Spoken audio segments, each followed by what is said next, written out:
good evening. Welcome to a regular County Commission meeting, Tuesday, February the 9th. Do I have Pastor Ron Mayer in the room, sir? Oh, come on up, sir. Thank you, Meyer.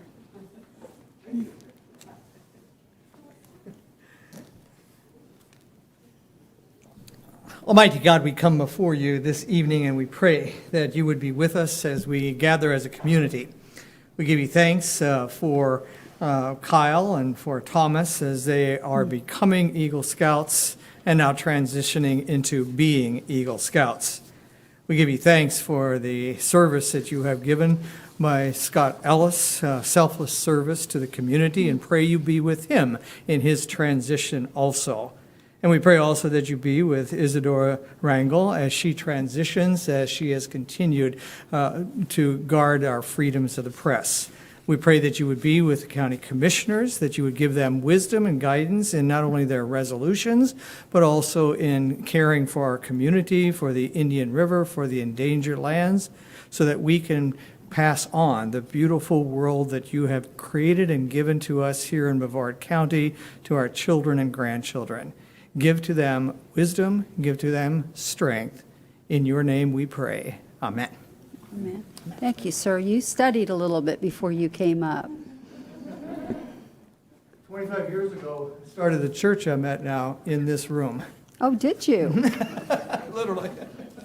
That's wonderful. We have a quorum, so I'm going to call the meeting to order. Shall we join me for the pledge? I pledge allegiance to the flag of the United States of America and to the republic for which it stands, one nation, under God, indivisible, with liberty and justice for all. Thank you, Commissioners. I have July 7, August 11, and August 27 minutes for approval. Move to approve. Approved by motion by Commissioner Lober. Do I have a second? Second by Commissioner Zonka. All in favor say aye. Aye. Opposed? Passes 5-0. Thank you, sirs. We have 4 resolutions tonight, and 2 of the resolutions are some of my favorites that we're going to do up front. I have 2 Eagle Scouts here, and if I could have Mr. Kyle Hecky and Thomas Wyman come forward. And your families are welcome to come up as well. I'm going to read each one of your resolutions, and if y'all would like to speak, we would love to hear from you. And we're very proud of you and all that you've accomplished. Whereas Kyle Hecky has achieved the rank of Eagle Scout, the highest rank that is awarded to a Boy Scout. Kyle worked hard towards this Eagle Scout award by obtaining 13 required Eagle badges and additional 25 merit badges. Earned 2 bronze palms, did I say that right? A silver palm and 1 gold palm, as well as the BSA Mile Swim Award and the National Outdoor Achievement Awards for camping and hiking. Whereas there's only 5% of all Boy Scouts that earn Eagle Scout.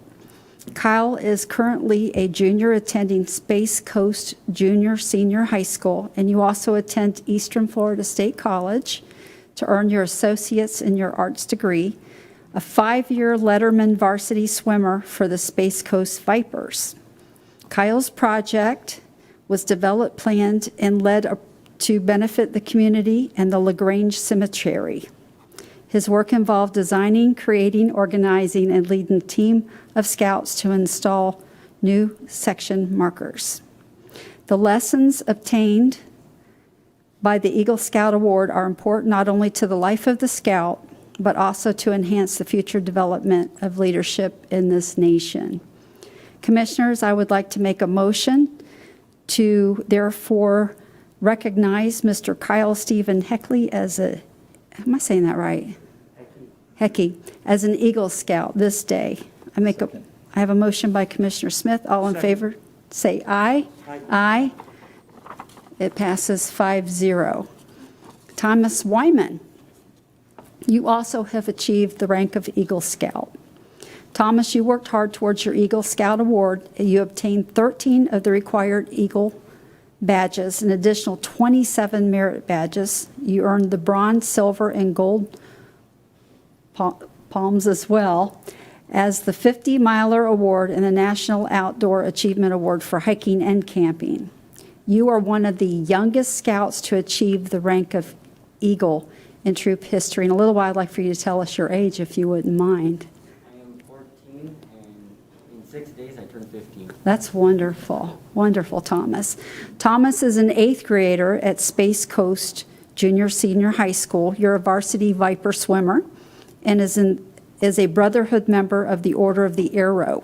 For your project, you developed, planned, and led a project to benefit the hiking community on the Florida Trail by replacing 2 rotting bridges. Your work involved designing, planning, and constructing and leading a team to make the bridges safe for all who cross. Now, therefore, be it resolved that the Board of County Commissioners of Brevard County, we do recognize and congratulate you, Eagle Scout Thomas Michael Wyman. I'd like to make a motion to approve. Second by Commissioner Lober. All in favor say aye. Aye. Opposed? Passes 5-0. Family, I'm sure you're very proud of these young men, and if you'd like to say a few things, we would love to hear from you. Thank you for inviting us here. Thank you very much for inviting us here. It means a lot. We worked very hard for this, and coming together with the troop, it really motivates us, and I hope we can continue our journey. Thank you. So I made a mistake. In 9 days, not 6 days, I will be turning 15. Becoming an Eagle Scout was an amazing accomplishment for me, and I couldn't have done it without family and friends. And I just want to say thank you. Thank you. We have a little something we'd like to leave you with here, so if you come, I'll be right there.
Thank you, Madam Chair. I have the pleasure of a resolution honoring Scott Ellis, retired Clerk of the Court. With your permission, Madam Chair, may I go ahead and read it?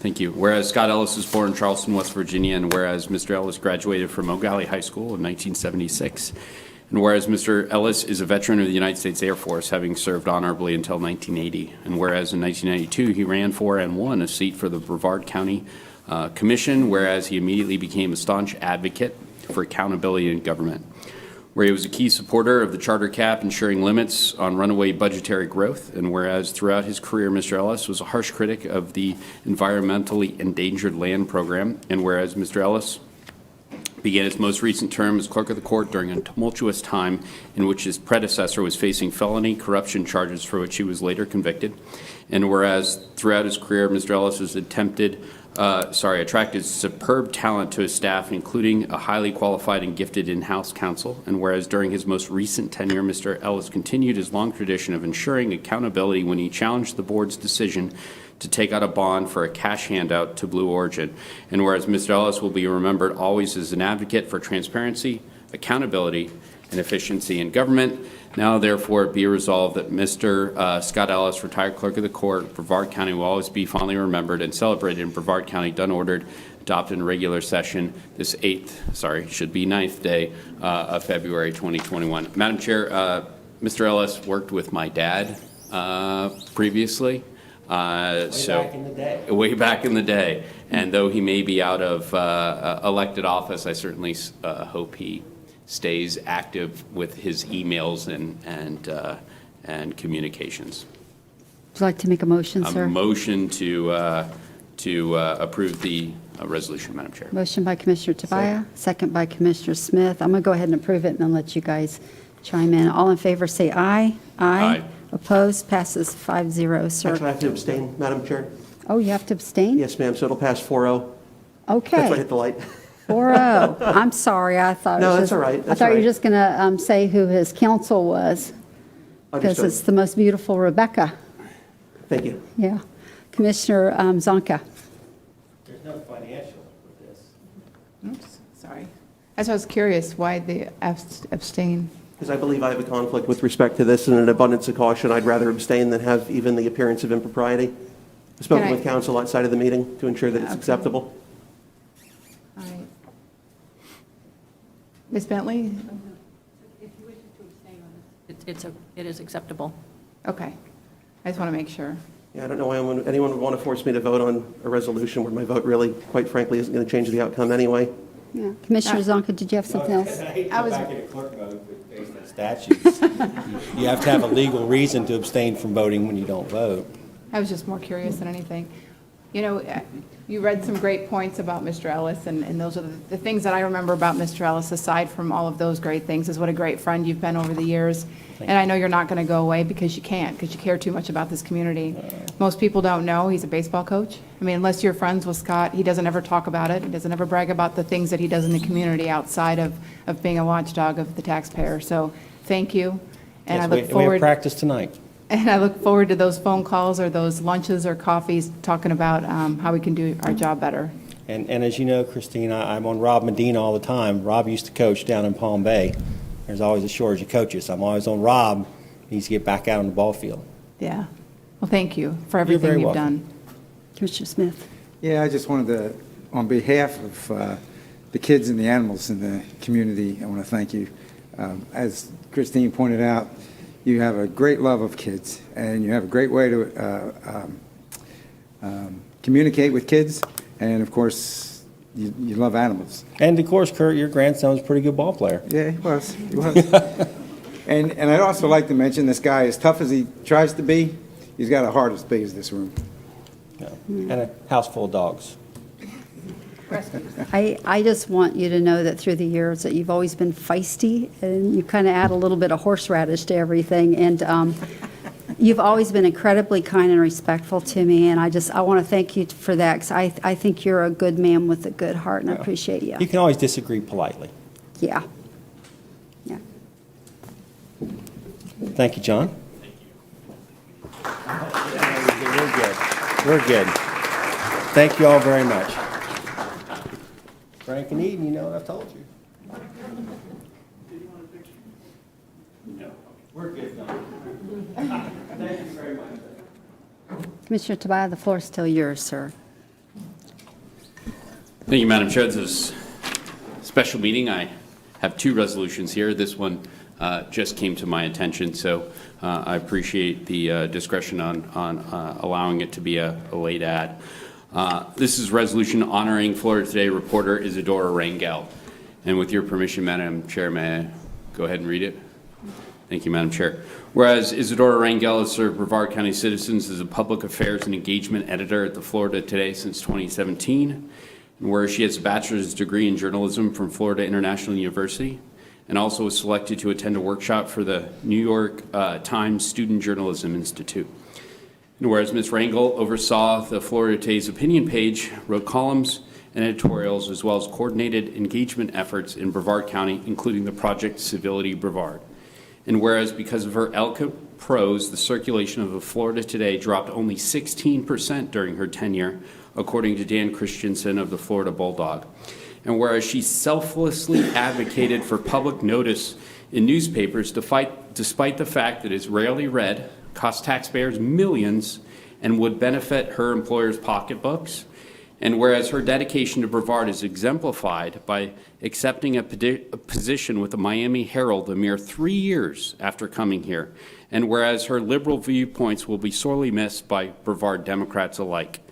Now, therefore, it be resolved that the Brevard County Commission wishes Isadora Rangel much success in future endeavors done, ordered, and adopted in this regular session, the 9th day of February 2021. I'd like to make a motion, Madam Chair, to approve this resolution. Can I have a motion? Can I have a second? second by Commissioner Zonka. I'm going to go ahead and do a vote, and I'll call you, sir. All in favor, say aye. Aye. Opposed? Passes 5-0. Commissioner Lober. Ma'am, I was actually going to propose, I guess we could have a reconsideration, a couple of additions to the resolution, if it's not already been framed at this point. I think it has. Madam Chair? Yes, sir. Yeah, I was unsure of its passage, so I in fact did not get it framed, and this one will be coming out of my pocketbook. I'm more than willing to pay the $26 for this frame, but I wanted to hold off just in case. So I'm open to edits or additions with the acceptance of the board. If I may? We are rough on the newspaper, aren't we? Go ahead, sir. I've got a couple. I think the first one perhaps might be a little more palatable than the second one, so I'll go and hopefully at least get one out of the two. So this, and I'm open to having this inserted wherever you'd like within the resolution. Whereas throughout her employment with Florida Today, Ms. Rangel never once let the fact she's forbidden from voting in this county deter her from commenting on our politics and criticizing numerous Republican elected officials. That's my first one. I don't know if you'd be okay with that, Commissioner?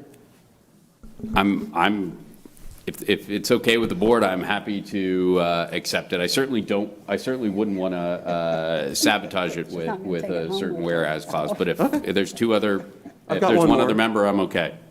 Okay, well, we'll see. That's the one I really want. Madam Chair? Yes, sir. Was that the more palatable one? That was the more palatable. Buckle up, Madam Chair.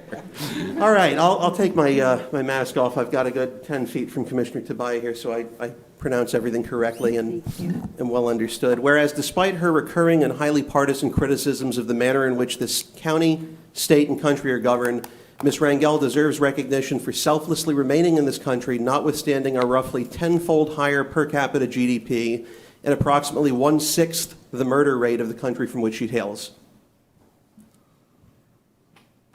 That's the less palatable one. I No thought one's this was gonna- a commission meeting. It sounds more like a comedy club to me. Yeah, nobody's Hey, hanging this, nobody's happy with hanging it just on the the first one. walls. Commissioner Tobias, what would you like to do, sir? I think in order to get this through, it's probably best to stick with the first edition, Madam Chair. I'm not opposed to the second one, but I'd rather have this pass than not pass, Madam Chair. Okay, commissioners, are you wanting to add the first edition? Yeah, that's fine. Want to go ahead and, So I'd like to amend the motion with the additional whereas clause that says, quote, Throughout her employment with Florida Today, Ms. Rangel never once let the fact that she's forbidden from voting in this county deter her from commenting on our politics and criticizing numerous Republican elected officials. that would be the motion, Madam Chair. second hold? Did I second it? Sure. Okay, second holds. All in favor, say aye. Aye. Opposed? Passes 5-0. That will be hanging on nobody's wall, I'm sure. Thank you. Thank you, Madam Chair. Thank Can you, I sir. kick an extra $20-something in to get a copy from my office as well? I really want that on my wall. All right, let's move on to consent agenda. Commissioners, do we have any items that you would like to have pulled? All right, can I have a motion to approve the consent? Motion by Commissioner Smith. Second by Commissioner Zonka. All in favor, say aye. Aye. Opposed, passes 5-0. I heard 5 ayes. We have public comments. Ms. Sandra Sullivan, ma'am.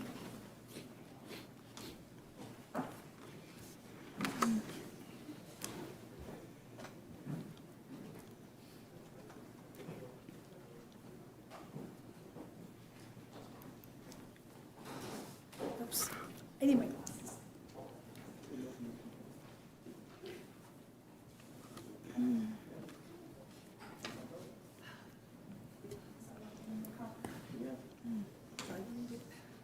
Good evening, Sandra Sullivan. So I just wanted to comment on the Save the Lagoon plan. I found a definite improvement from what we saw last year with more references to research and more in terms of infrastructure. Recently, we know from MRC's lagoon report that we know the lagoon is still declining in seagrass, even though in areas where nitrogen and phosphorus is above state levels, it's still declining. Ms. Sullivan, I got you for the resilient plan on this one. The other card's the lagoon plan. That's for the public comments. Okay, you're going to speak on the lagoon on both of them? No, that one is a different topic under, public comments, sorry, wrong one. Okay. Can you reset? So I got the wrong one, sorry. I thought we were doing sorry. Last evening was the Resilient Brevard presentation. The good news is nearly state funding of about $1 billion over 4 years. The bad news is increased coastal drainage, damage and flooding, statistically higher number of Cat 4 and Cat 5 hurricanes, and compounded during hurricane season with higher water level in the river and a wet season, and higher sea level in decades to come, made worse with old stormwater infrastructure. This means more coastal damage and more flooding. Of course, changes in building codes will come, like houses on stilts, like in the Keys, but what else can be done? In my opinion, having watched what happened in South Florida with the development of the wetlands, and now we have a home down there that frequently floods, and then coming to meetings here talking about Merritt Island and homes that have never flooded in past decades now flooding. The most important decision, I feel, will be to protect wetland development, which may be your flood insurance for the county during hurricane events. We saw this after Irma with CB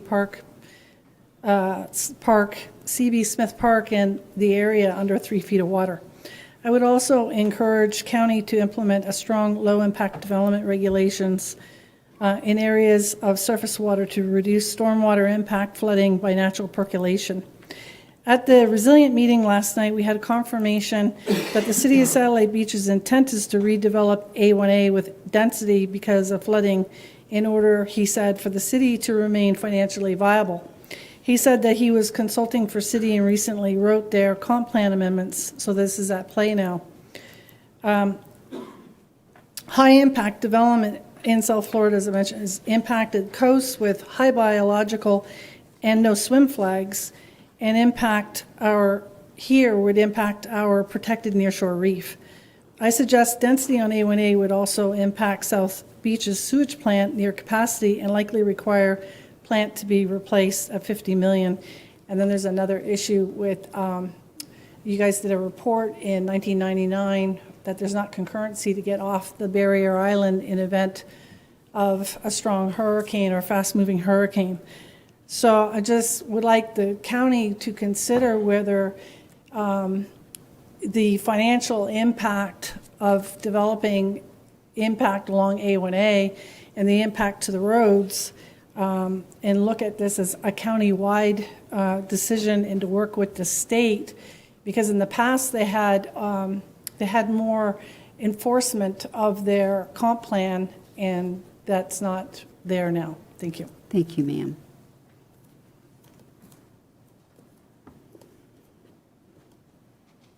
Okay, we're going to move into public hearings. Item H1. I have no cards on this, but Ms. Bentley?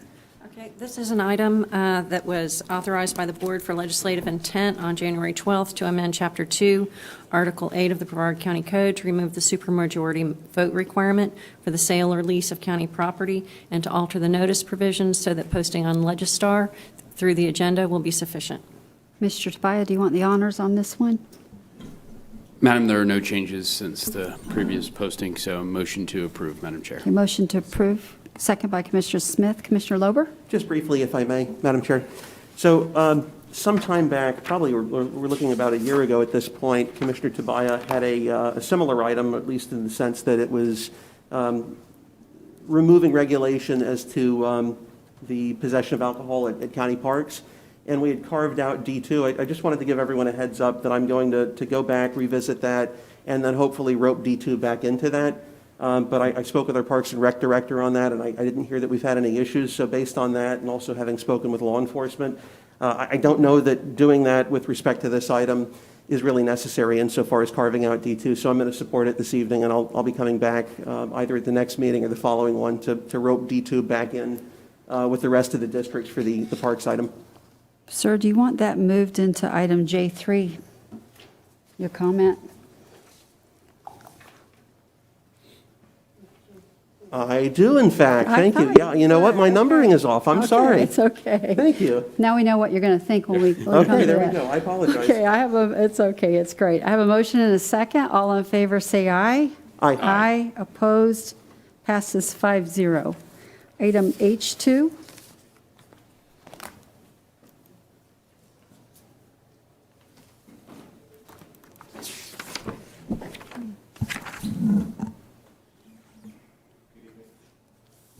Good evening. This is a petition to vacate public utility easement 917 and 919 Cashew Circle and Barefoot Bay. It's requesting a portion of two 6-foot wide public utility easements for a single-family home. There's no issues. Thank you, sir. Commissioner Tobias, this is your district, sir. Motion to approve, Madam Chair. Second. Motion by Commissioner Tobias, second by Commissioner Lober. All in favor, say aye. Aye. Opposed? Passes 5-0. All right, item H3, I do have one card on this. Mr. Robert Robb, if you'd be ready, sir, if you'd like to come forward. Staff? Good evening, Commission. This is a request for the Board of County Commissioners to consider the Second Amendment to a developers agreement between Brevard County, the City of West Melbourne, and Benchmark Melbourne 35 Associates Limited Partnership. What they want to do is just utilize the transportation equivalency matrix to change their development program, but the rest of the agreement will remain the same. Thank you, sir. Commissioner Zonka, I think this is your district, ma'am. I don't have an issue with it. Okay. Is that a I'll motion, propose ma'am? it. I'll go ahead and make it a motion then. Motion by Commissioner Lober. Do I have a second? Second. Second by Commissioner Zonka. All in favor, say aye. Aye. Opposed? Passes 5-0. Item H4.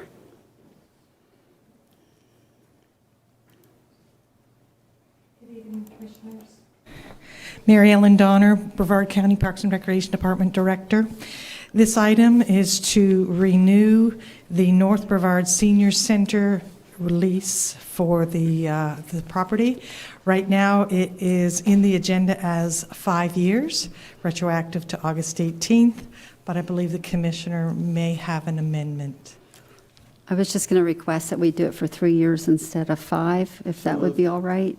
Okay, motion by Commissioner Lober. Do I have a second? Second. Second by Commissioner Smith. All in favor, say aye. Aye. Opposed? Passes 5-0. We're on item J1.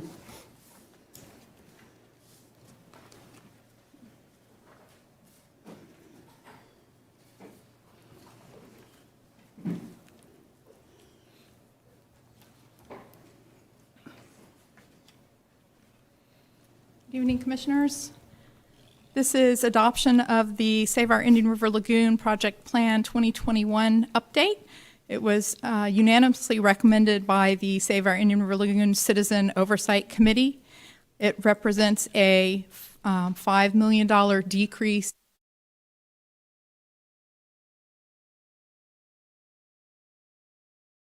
is that? It's flickering on and off. Sorry about that. Over the 10-year life of the sales tax. This adds 28 new projects for an increase in cost to the plan of $1.3 million. It adjusts the construction index rate based on the latest trends in our local economy. The requested action includes approval of the plan and associated budget requests. It also consolidates a lot of prior action approved by the board in multiple meetings over the years, trying to put all of those approvals in one place, in one clerk's memo, approving signature authority for the chair to sign contracts that implement projects that are approved in the plan, and granting or delegating authority to the county manager and the department director for things underneath the level of funding that requires coming to the county commission. It also grants permission to advertise formal solicitation of bids and proposals for competitively selecting contractors to implement those projects, and would authorize the county manager or his designee to submit grant applications to try to leverage additional dollars to fund the projects that are approved in the plan. Thank you, ma'am. I do have 3 cards, Commissioners, but I am going to ask that when we go to make a motion, it's going to be for those items 1 through 7. So if you have something you want to change, if you would bring that up before we make the motion, or if you're good with it, we'll just make the motion. Ms. Sandra Sullivan? We're going to give you another chance here. Rodney Honeycutt, you're going to be next, sir. Sandra Sullivan, South Patrick Shores. So I found it was a definite improvement from last year. Recently, we know from the MRC's lagoon report that the lagoon is still declining in seagrass, even though areas that nitrogen and phosphorus are above state levels, it's still declining. So looking at why. There's no seagrass left in the Banana River. How about a project to fund MRC doing analysis with the lagoon report and add other criteria from the Orca Kilroys to research what might be correlating to lagoon seagrass degradation? How about to study the impact of low-impact development for reduction of stormwater impact? We saw the decline after rains. Additionally, I saw no mention of contaminant testing in the lagoon. This is strange considering there have been studies of dolphins. What about FWC and the research from testing dead animals in the lagoon? What about sea turtles with 60% higher PV disease in the lagoon than the rest of Florida? What about contaminant testing? We know Patrick Air Force Base has been draining its AFFF firefighting activities to the river since 1968. Michigan is using drones for foam identification and found that fish and foam are 1,000% increase over surface water levels. Base has been draining OCPs to the river. These are pesticides, which both DEP and EPA warned of impacts to human health. So maybe funding Orca with additional testing of biota in the lagoon. With more COVID, more people are fishing and eating fish from the lagoon. Is it even safe? We can make better decisions with data. It's not just nitrogen and phosphorus degrading the lagoon, as is evident by the latest lagoon report. Another red flag they reference is the scientists initially consulted, many from FIT, creates bias. And although the list presenters failed to add a list of scientists they consulted on the plan for 21, diverse ideas from multiple institutions is preferred. I would also like to add that I feel a conflict of interest for any city manager to be on this board. To give an example, at one meeting I asked, why weren't we spending more on sewage infrastructure? This is before some of those changes. She said it wouldn't be fair to municipalities for one to get more dollars than another. She used Titusville as an example. Voters want the lagoon fixed, and we don't care whether it's equitable across municipalities. Case in point, the 7 million gallons of sewage dumping into the pond into the lagoon before the holidays. Most of the reports from DEP in the last couple of years have been out of Titusville. I hope that you will consider this input with revisions to the plan. Thank you. Thank you, ma'am. Mr. Honeycutt, I just read that it was for questions only, sir. Would you still like to come up, or you want to be for questions only? Yes, sir. Mr. Vince Lamb?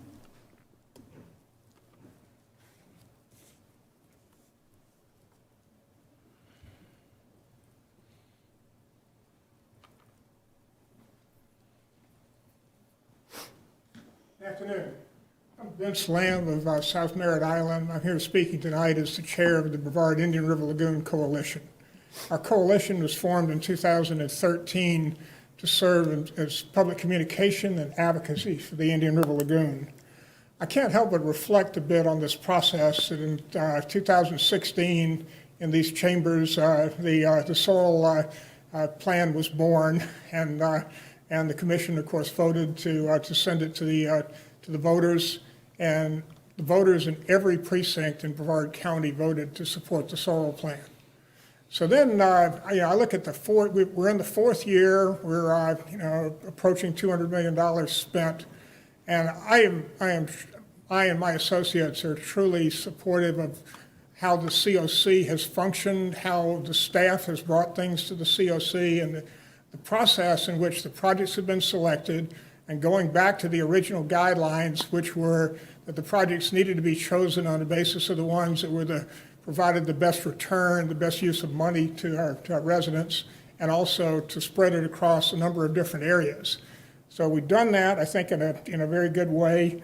The plan update this year shows very well, how it is spread around, and shows the scientific monitoring that for a lot of these projects. So I can help. I'm happy. I think we should all be proud of this as Brevard County citizens, and it reflects well on our elected officials, our committee, and overall. The bad news is that that $500 million is not going to be enough to fix the lagoon for the long term. So we're 4 years into it, and we're going to have to start thinking more about other sources of funding in order to get more of the septic tanks out, to do more for stormwater. So I just want to plant that seed with you. It's a tough time. Right now, the best source for the past 5 years for outside of the county has been the state. The state is going to be a hard nut to crack this year with the COVID impact. But we're in a long-term deal here to restore the lagoon. So I'd encourage each of you to give some thought to how we accomplish that.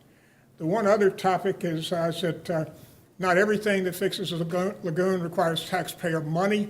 I want to commend you guys on two things that have happened recently in the past year or so. One was the biosolids, no new permits for biosolids, and the second one is the new septic tank permit issue requiring advanced technology. So keep looking for ways that we can help the lagoon without spending money.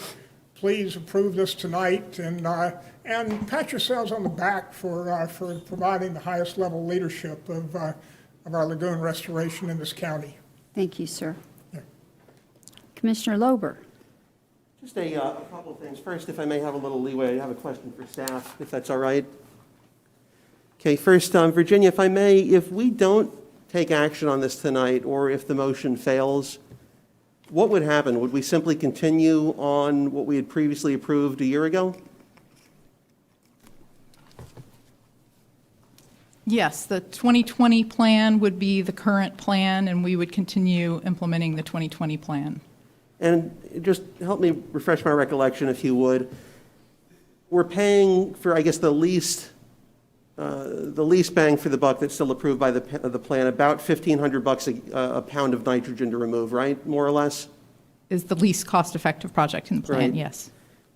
So, and I brought a visual aid with me here. I don't know if you can zoom in on that, Logan. Okay, so I think we really kind of have to make some important decisions here. We have to figure out whether we want to fix our leaking and aging infrastructure. When I say ours, not just the counties, but also the municipalities that are really putting these spills into the lagoon. It doesn't matter whether it's county or city owned, as Ms. Sullivan just mentioned, and I didn't know that she was going to mention it, but it's convenient that she did. A 7 million gallon sewer spill is nothing to scoff at. I mean, that will get rid of any benefit we get from these little side projects and side endeavors that we include in the plan.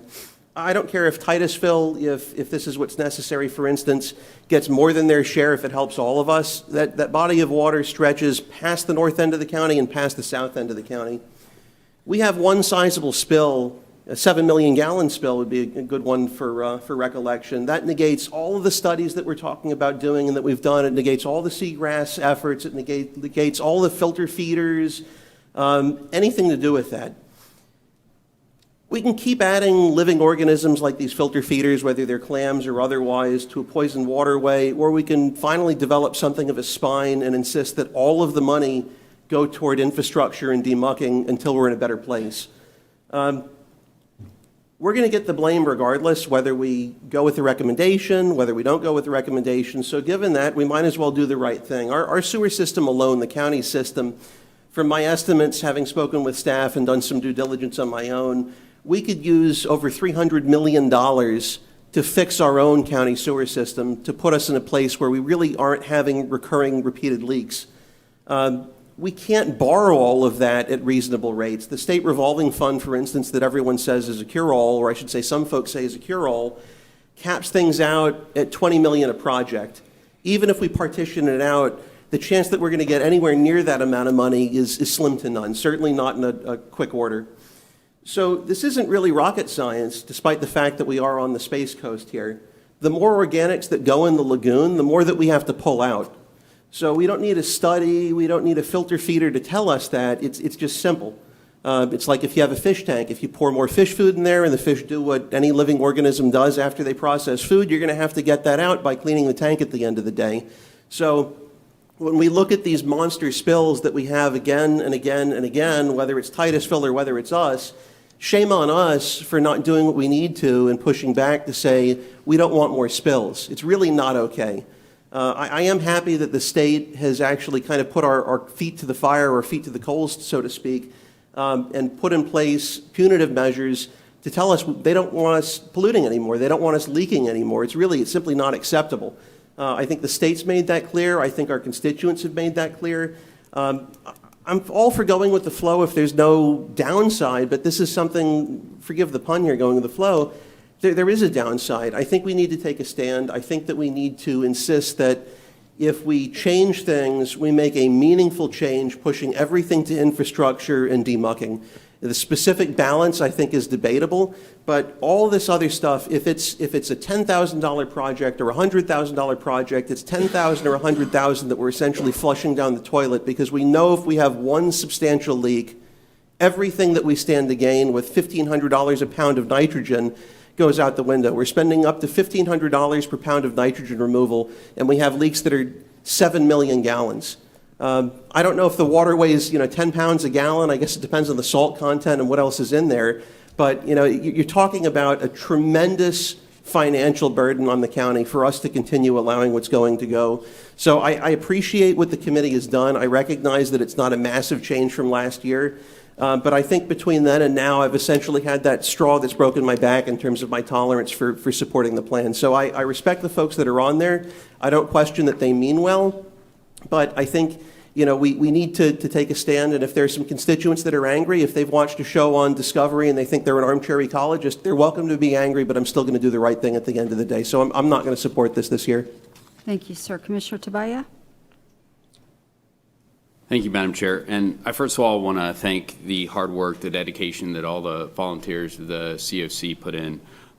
We put out guidelines, and we've changed those guidelines, and they've reacted accordingly.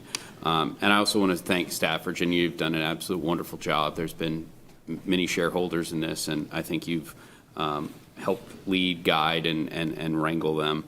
I think the spill that recently went on the north end of the county certainly brought much of what Commissioner Lober brought to light. I met with Mr. Abate and Ms. Hayes last week regarding board decisions we will have to make dealing with our failing utilities, as well as potential rate hikes that may come accordingly. While directing Sorrel funds, these issues may not meet the metrics that the board has instituted, it certainly can meet requirements that were set forth by the voters. As such, I would propose that the board direct staff to research the necessary steps to institute measures to fund these plants, accomplish the dual objectives of preventing pollution of the IRL, as well as alleviating potential rate increases on the residents. They're already paying for the half cent, and I think that this would provide some great synergy. So looking at the 7, I have no issues with 3, 4, 5, 6, and 7. However, if we vote all together, I'd have to vote down on all of them. If we bifurcate 1 and 2 from the rest, then I would have no problem voting favorably on 3 down. Okay, sir. So Thank you're with 3 through 7. Commissioner Lober's on 0. Commissioner Smith and Commissioner Zonka, input, please. Ma'am? Yeah. I think the board did what we asked them to do. I think that they stopped focusing on just the demucking and, with too much funding being included on things like education and clam beds and everything else, which I know are important. I think the board did what we asked. And if we had wanted the board to even do more as far as infrastructure, and you know me, I've been the biggest advocate for infrastructure improvements right from the beginning.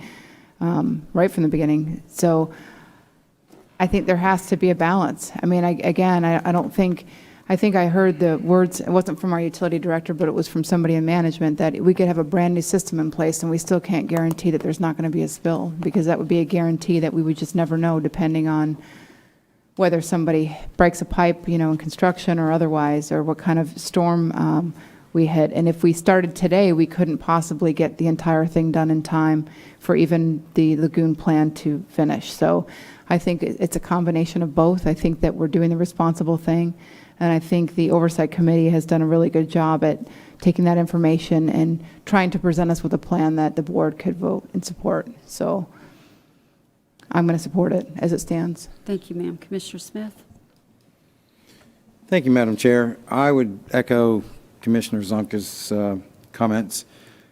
I would say that from my perspective, the board has done the things that we asked them to do, and they've looked at a lot of different parameters, and they've come up with what, from my perspective, looks like a good balance. I would love to see us fix all of the utility problems, but that's really up to the utilities themselves. The utilities have ratepayers, and they're charged with, the utilities themselves are charged with maintaining these, their systems. So for us, and I said this many times, for us to take money out of the lagoon plan to fix utilities, we're actually taking money out of, say, Palm Bay. Palm Bay people, their half-cent tax is going to fix the lagoon, but to circumvent it, to fix utilities would be counter to what they voted for. So I'm going to support this as it is, and maybe we can come up with some other idea going down the road to work on utilities. But from my perspective, the utilities are they're designed to stand on their own. So just like FPL and other utilities, if they have a problem, they fix it internally. So that's what I would think that needs to be done with utilities that have failing sewer systems. Thank you, sir. I'm probably going to be voting, well, I am going to be voting Commissioner Zonka and Commissioner Smith. Just a thought on this. When we went into this, I remember sitting with Miss Virginia before I even got through the first election, and I said, well, what about all those pipes underground that leak? Because where I lived, we've had 2 houses I've lived in, we've had to dig up the front yard and replace the pipes because the roots ran through it and the pipes weren't getting the pipes to the road. They made the most beautiful maple tree in my front yard you ever saw. So we have pipes that are 60, 70 years old, and I think Titusville is a fairly old city, but we have older cities, and we have a lot of old pipes underground, and I think they're going to have to start some rate increases to start changing out these pipes. But you guys, we're talking, I can't even imagine the astronomical amounts of money that's going to have to go into those, as even the individual housings. You know, we did that with some smoke tests. It's just, I sometimes I just stare at it like a deer with a car heading towards me. It's just like overwhelming. But I like what you guys did with this plan. I think that the cities and even our own system, we're going to have to raise some cost here. I don't know if they've got some electronics that kind of measure when a pipe's getting ready to blow or something, but I think that's something we're going to have to move to, because honestly, you almost need to dig up every pipe underground and replace them. I know the city of Titusville is working on replacing the whole line along the Indian River Lagoon. They're working on some bonding for that. And so, you know, everybody's trying, but you guys, this is going to be a really big job in the future.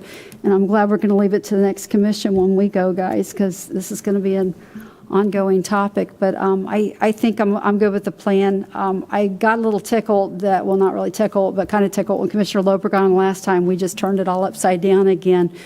And the good thing with this election, you got to keep the 5 of us, so that we're kind of a little more consistent here for a while. So I'm going to vote to vote this through as well. Commissioner Lober? Just a couple of thoughts on some things that have been said.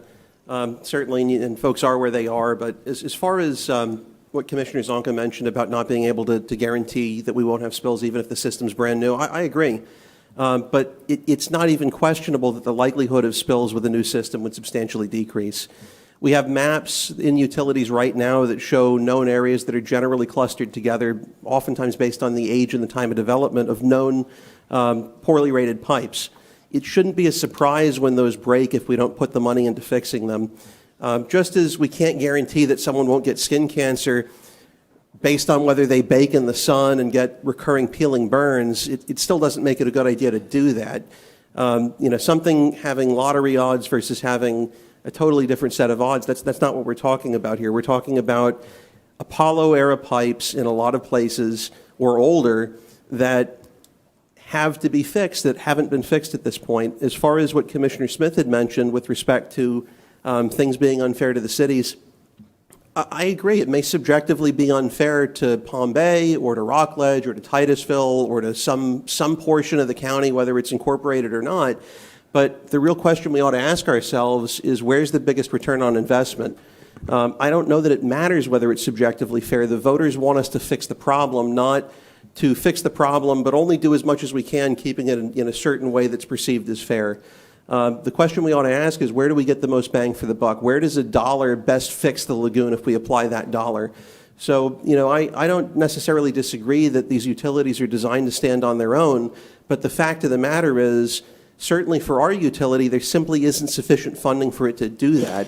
The chance that we're going to be able to milk a 7, 8, 9-digit number out of the ratepayers in order to get them to upgrade the system and then maintain it, it's just not going to happen realistically. I don't see it. It doesn't matter where I am with that. I don't think the money is there to be had. So, again, I appreciate where everyone is. This is certainly far better than the plan was 2 or 3 years ago. So I don't mean to make little of that. I think the committee did, in fact, do a lot to adjust in the direction that they were asked to a year ago, and I respect that and I appreciate that. And I don't think that really we're in a horrible spot compared to where we were a couple of years ago, but I think there's room for improvement. So, respectfully, I'm where I am, and I understand why folks are where they are. Thank you, sir. I do think that we should have a discussion soon on raising fees, because I think it works like a business and enterprise fund, and the people that use a product should be paying to maintain the product. And no fault of ours, I'm just going to pass the buck on the past group here. Commissioner Zonka does this a lot, but they probably should have raised these fees up before to keep up with it, and it didn't happen. But I think we're going to have to look at it strongly soon so that we can start having adequate business out there taking care of its own. Okay, I'm gonna stop there. Commissioner Tobias, you're up again, sir. Thank you, Madam Chair, and I appreciate everyone's opinion on this. I just had a question for Miss Virginia, if you wouldn't mind. There's been a talk of utilities standing on your own.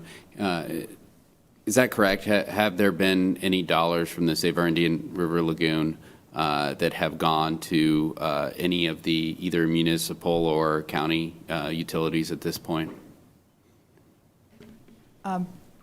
Yes, some very large amounts have gone to, or at least been, allocated to them. Can you give us just a couple examples, if you wouldn't mind? So Titusville is receiving $9.1 million to upgrade their wastewater treatment plant above and beyond what their current permit requirements are. They're receiving $200,000 to do smoke testing in the area where this spill did occur. Palm Bay is 40% complete with a $3.6 million upgrade to their wastewater treatment plant to upgrade it beyond what their permit requirements currently allow. Melbourne and West Melbourne also have wastewater treatment requirements. There are 3 new, they were new last year, smoke testing areas for the county. There's the $840,000 that Virginia, I really appreciate your depth on this. If you would have said millions, I would have been appreciative. Thank you. I know you could go on. Madam Chair, I just ask as we move forward, we have to look at these utilities as what they are. They're regulated industries, and Commissioner Smith brought up FPL. FPL is a regulated industry. You can't look at it as a business like anything else. If rates are going to go up, you have to go through the state of Florida in order for those rates to go up. In fact, if you want rates to go down, you still have to go through the state of Florida, because if you don't want FPL, you don't have an option to go in a different direction. If you're not happy with Titusville or Brevard County utilities, you don't have another option. So I think we have to look at these a little bit uniquely. I'm not opposed to having any discussion dealing with fees one way or another. I'm just saying there is an option before us today, though I respect everyone's opinion up here, to help mitigate those potential increases.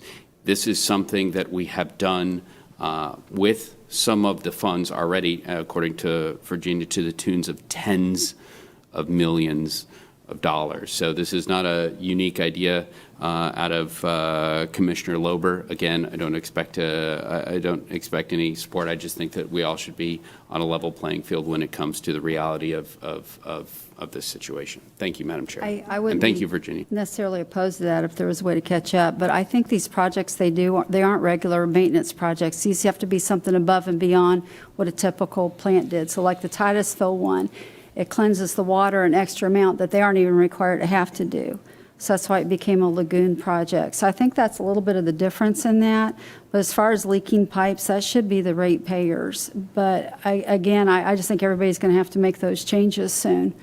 Or, I don't know if we're even legally allowed to this because we advertise it as bringing in new projects to clean the lagoon up. But I don't even know if we could take it and just disperse it that way. But I'm not sure if I could even do that responsibly because that's not what was voted through the first time. So I got to tell you too, and I know we talk about this, but I think your board has done a very good job with trying to keep this equitably across the county because everybody's paying in the taxes and everybody needs some love as far as lagoons. So just a thought. Commissioner Lober, I'm going to give you one more shot, and I'm going to let Commissioner Zonka, and then I'm going to call the question. This really pertains more toward what you were suggesting moving out in the future with respect to rates than it does today. So I can hold it, but I just figured since we're on the topic, I may throw it out there as well.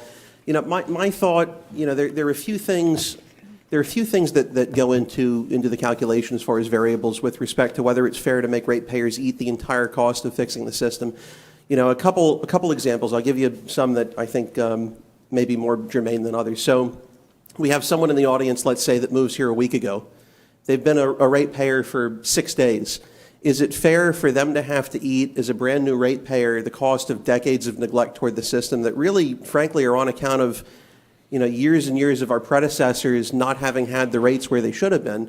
Another question is, even if we had someone that was here for 20 or 30 years that did directly benefit from lower rates than perhaps there should have been, is it fair to say to those folks who had no say in what the rates were, we have artificially charged you too little as a government, so now we're going to make up for it and really stick it to you guys to get the system back into play? What I think is appropriate is kind of a middle ground, and maybe it's not politically convenient for me to say it, but it's where I am and it's what I feel is fair. We need to figure out how to get the system up to a reasonable state, in terms of a letter grade, maybe an A-, a B+, something like that. I'm not saying where it's the talk of the nation or the world, where it's a world-class facility, but to get it where it's reasonably in decent shape, where we don't have lift stations that have been without service for far longer than they should have been, where pipes that have been sitting in the ground for past their useful life expectancy haven't been scoped for being relined, or if they have been scoped and they need to be relined, haven't been relined yet. We need to figure out whether it's a combination of borrowing, pushing the COC to direct more funds toward infrastructure. We need to figure out how to get the system to a reasonable state, and then at that point, really, I would be okay with looking to see what the rates would need to be to maintain it from there.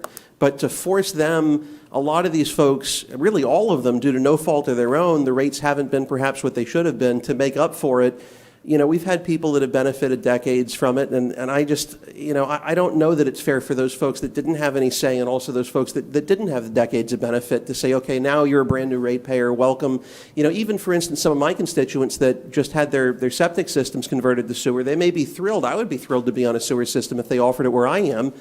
Sign me up yesterday. Whether or not the government pays for it, I'd be happy to pay out of my own pocket to go on the sewer if I had the option. I don't. But to do that and to say, well, we're gonna really hook you guys up, literally and figuratively, we're gonna put you on sewer. We've got an excellent, reliable system. We use deep injection, so we've got a system that frankly doesn't really pollute very much as far as Sykes Creek and that plant goes. But we're gonna go ahead and now we're gonna jack the rates astronomically. Thank you, thank you for joining, but you're gonna make up for the failings of decades of bad policy. So I just, I'm not saying no to the concept, but I think there needs to be some discussion as to what's equitable, given that we've had folks that have not benefited for very long on that at all. I think the ratepayers' real responsibility is for maintaining the system, not for getting it to the state that it always should have been in.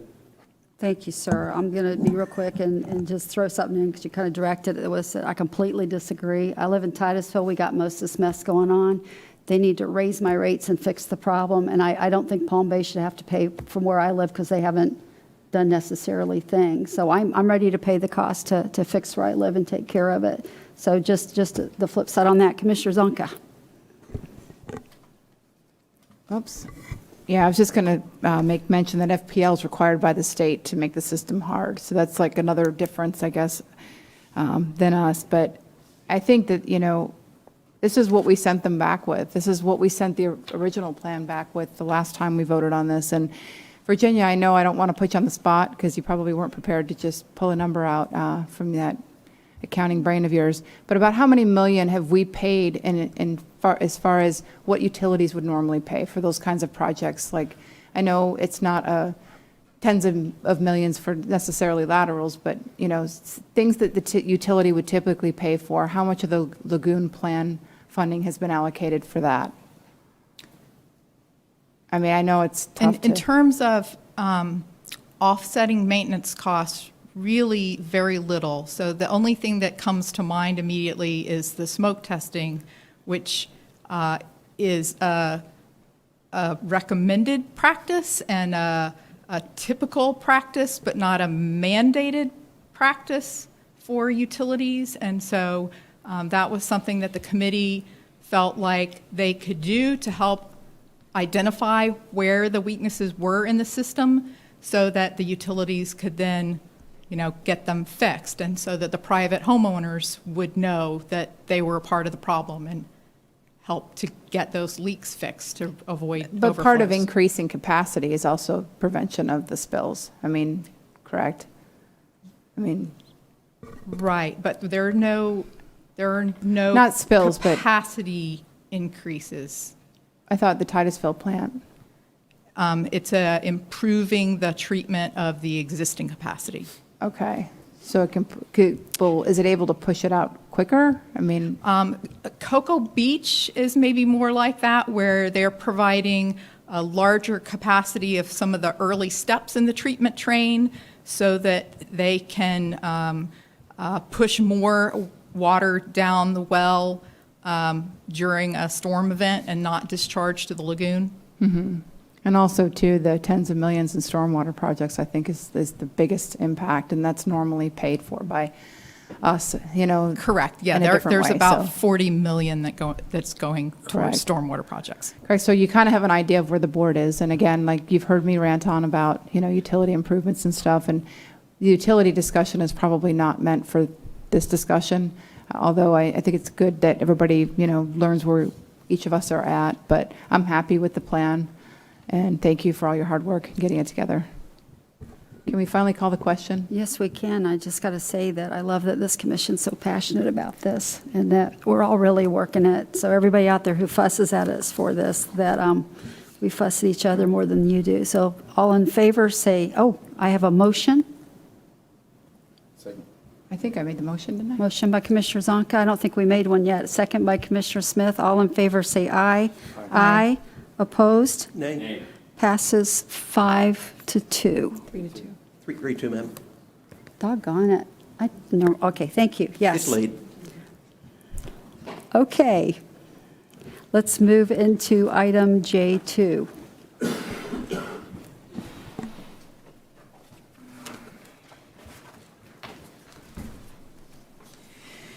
Good evening again, Commissioners. Mary Ellen Donner, Brevard County Parks and Recreation Department.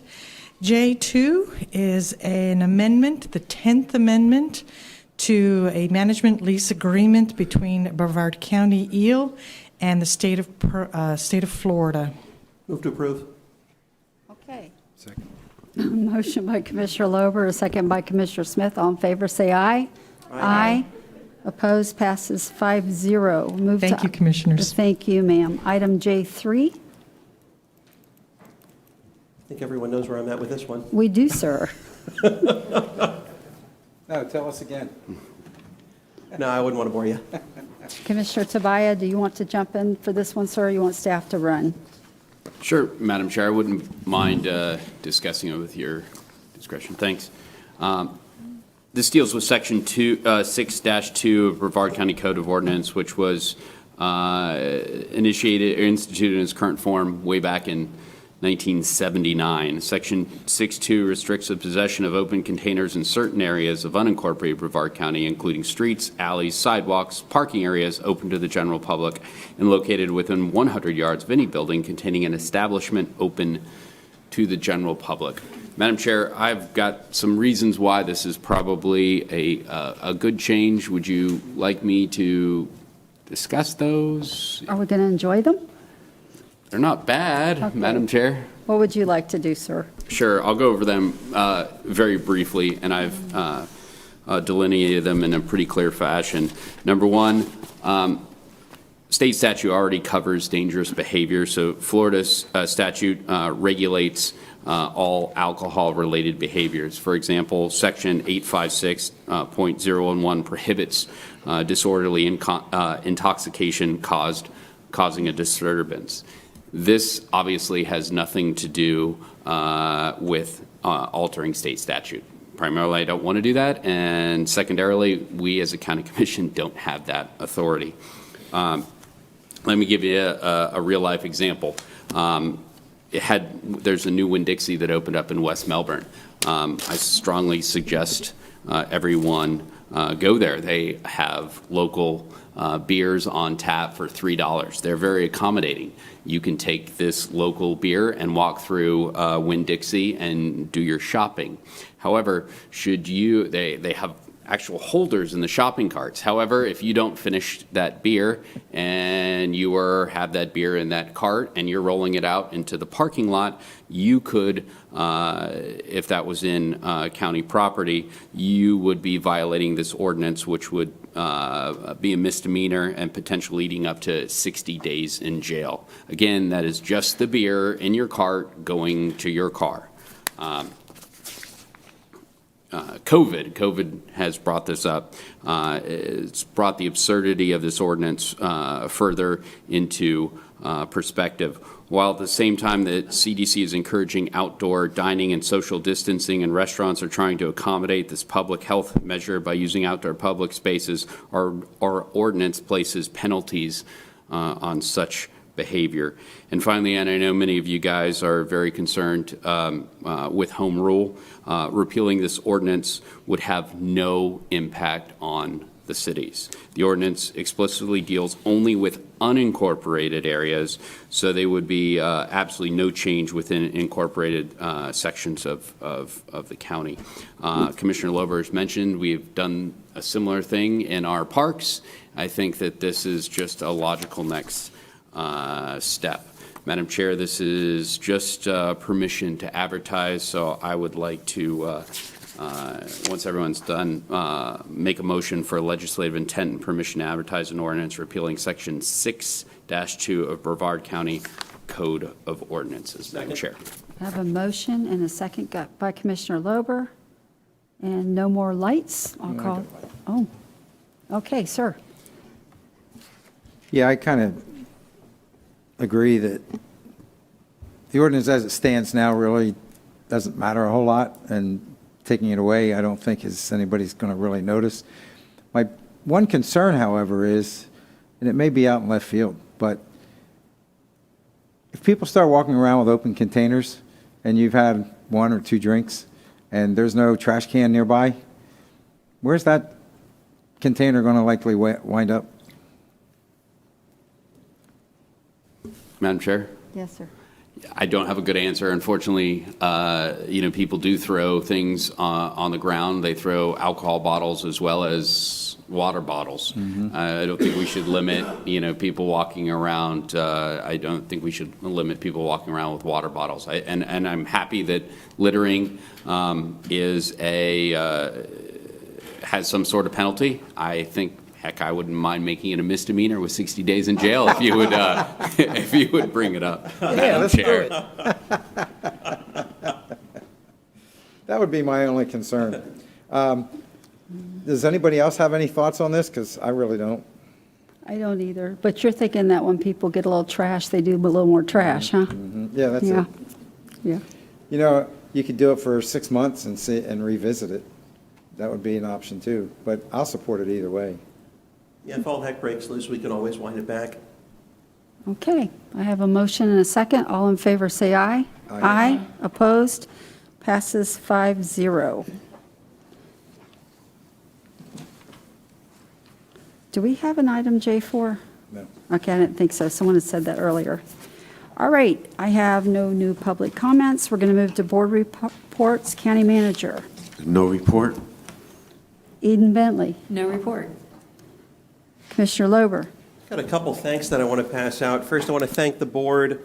Item F11, which I did not want to pull, but I just want to briefly comment on, was the property to the side of criminal investigations on Gus Hip next to the BCSO building. That was the one where we were originally talking about listing it for 180. I thought it was quite a bit lower than what I thought the property was worth. In accordance with the board, I'm appreciative for the fact that they went ahead and had an initial bid minimum at 225 and it just sold for 230. So I want to thank you guys for supporting me on that. Good job. And I want to thank as well Ms. Bentley and Christy in her office for their help with item F13. We originally, when this was presented to me, had a different number that was proposed. I'd spoken with her, and they had gotten with the attorney on the fees, and the other attorney did agree to decrease their fees. So I want to thank Eden and Christy for their help on F13 as well, and that's all I've got. Thank you, sir. Commissioner Tabaya. Thank you, Madam Chair. And with your okay, may I have a moment of personal privilege? Please. Thank you. Can we put that up? Today is my dad's 73rd birthday. And my dad served in the Air Force honorably for 20 years. Even more impressive, he's been married to my mom for almost 50 years on July 3rd. And I couldn't ask for a better father. He is an absolute role model. He makes me look like a spendthrift. He is a wonderful grandfather. He has 5 grandkids that love him, and I wish him all the best. I saw him this morning, and we'll be going back there after he got his second vaccine. Anyway, I appreciate your discretion, and I want to say happy birthday, Dad. I love you. Happy birthday. Happy birthday. Happy birthday. The little costume he had on with now we know where you get it from. You want to do a motion for us to sing, or? Okay, Commissioner Smith. No report. Commissioner Zonka. No report. And I have no report either, so I'm going to call this meeting adjourned. The opinions expressed by any member of the public during any period of public comment do not necessarily reflect the views or opinions of the Board of County Commissioners of Brevard County, Florida, Space Coast Government Television, or the program sponsor, and are solely those of the presenter. The Board of County Commissioners of Brevard County, Florida, Space Coast Government Television, and the program sponsor hereby expressly disclaim any and all responsibility or liability for any defamatory or slanderous statements expressed by any member of the public during any such period.